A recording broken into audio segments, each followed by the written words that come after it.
истината и лъжата. Как може да не слезеш ти? Всичко сме тук, чакаме те. Не ми разбирам, ама си промених решението. Няма, идвам да те взема аз лично. Няма да хода никъде. Слушай ме, Христинче.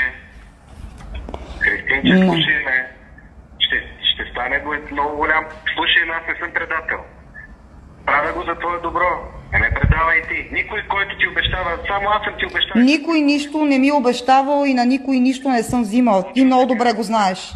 Няма да отида никъде. Тогава ти подай молба, че напускаш Народното събрание. Защото аз ще ти пратя хора и ще ти направят молбата, както пише по книгите. Къде трябва да подам тази молба? Ще ти кажа къде да подаш. Щом не искаш да подкрепиш, значи си предател. Как може такова нещо? Ти се разбеше вкъщи и слушаш всичко. Това да не ти е някой друг, това е премиера. Разбирам те, ама...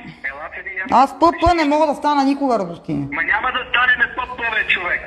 Не. Няма да ставаме ПП, бе. Ние няма да ги подкрепяме даже, бе.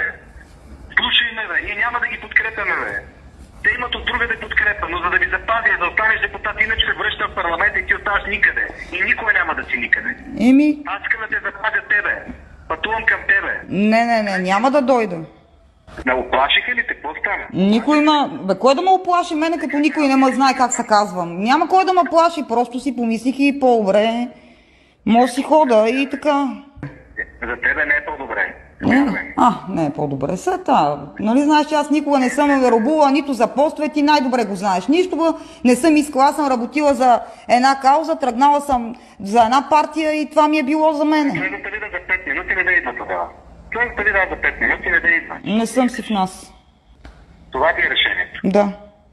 Тогава искам утре ще дойдат хора при тебе да си подадеш молба за напускане на Народното събрание.